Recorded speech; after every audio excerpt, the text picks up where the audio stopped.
kembali lagi dengan Bu Guru Yulia Damayanti SPD pada pelajaran Bahasa Indonesia. Nah, kali ini kita akan membahas tentang teks cerita pendek di semester ganjil kelas 9. Sebelum kita masuk ke inti materinya, mari Ibu bacakan dulu tujuan pembelajaran kita pada hari ini. Yang pertama, peserta didik dapat menganalisis unsur intrinsik cerpen yang dibaca atau didengar. Yang kedua, peserta didik dapat mendapatkan informasi dengan tepat dari menyimak video. Sebelum kita membahas apa sih sebenarnya cerita pendek itu, Ibu mau bertanya dulu nih, pernahkah kalian membaca sebuah cerita? Apakah cerita yang kamu baca itu cukup menarik? Berapa lama waktu yang dibutuhkan untuk menyelesaikan bacaan tersebut? Apakah 5-20 menit atau bahkan berhari-hari?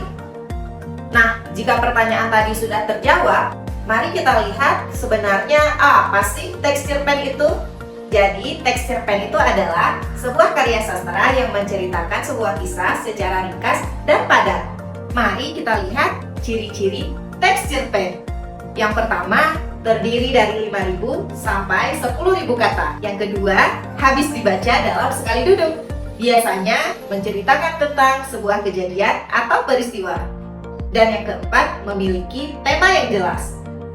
Nah, ini semua adalah struktur teks cerpen. Yang pertama ada abstrak. Abstrak adalah bagian awal cerita.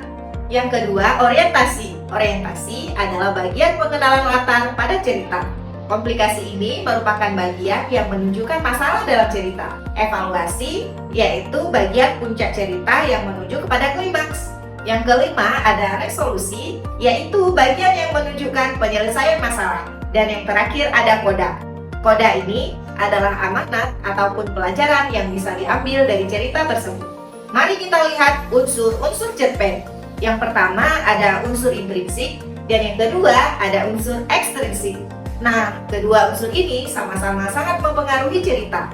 Jika unsur intrinsik mempengaruhi cerita dari dalam, sedangkan unsur ekstrinsik mempengaruhi cerita dari luar. Misalnya, latar belakang penulis, sosial, budaya, dan sebagainya. Mari kita lihat unsur intrinsik cerpen. Yang pertama ada tema. Tema adalah ide pokok atau ide yang mendasari cerita. Yang kedua, alur. Alur terbagi menjadi 3. Ada alur maju, alur mundur, dan alur campuran. Selanjutnya ada latar, yaitu bagian-bagian yang menceritakan waktu, tempat, dan suasana dalam cerita. Selanjutnya ada sudut pandang. Sudut pandang ini adalah bagaimana cara penulis menempatkan posisinya atau dirinya di dalam cerita. Bisa saja sebagai orang pertama, bisa saja sebagai orang ketiga. Tidak ada sudut pandang orang kedua ya. Nah, ada tokoh dan penokohan. Apa sih bedanya? Jadi, tokoh itu adalah orang atau karakter yang ada di dalam cerita. Sedangkan penokohan adalah watak atau sifatnya. Penokohan secara garis besar terbagi menjadi 3. Tokoh protagonis, antagonis, dan tokoh tritagonis. Nah, tokoh protagonis adalah tokoh utama dalam cerita. Biasanya tokoh protagonis ini selalu memiliki masalah. Sedangkan tokoh antagonis adalah tokoh yang menghambat tokoh utama dalam mencapai tujuannya.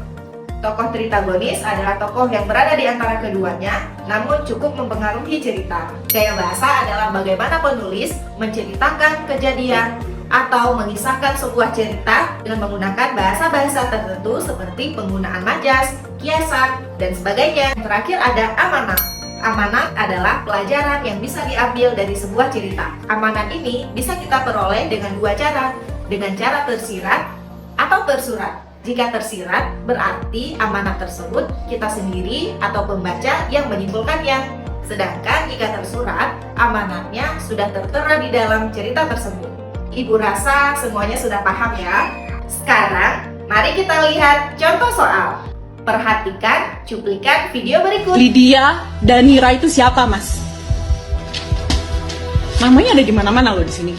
Kamu sampai transfer berkali-kali ke dia pakai rekeningnya, aku sendiri nggak tahu loh kamu punya, Mas.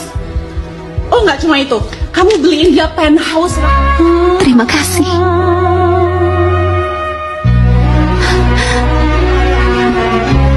Entah kenapa kadang-kadang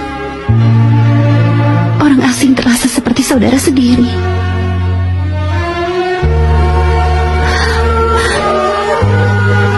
Terima kasih. Persis setahun yang lalu ku dijauhkan dari yang tak ditakdirkan untukku. Yang ku ingat saat itu, yang ku lakukan hanya menggerutu angku. Lebih percaya cara-caraku, pilih ragukan rencana Sang Maha Penentu. Untuk melihat seberapa jauh pemahaman kalian tentang materi kali ini, Ibu ingin kalian menjawab refleksi yang tertera pada Google Formulir berikut ini. Refleksi tersebut bisa kalian jawab kapanpun, dimanapun, namun usahakan sudah terisi sebelum pertemuan kita selanjutnya di minggu depan. Terima kasih, sampai jumpa pada materi bahasa Indonesia yang lain. Assalamualaikum warahmatullahi wabarakatuh.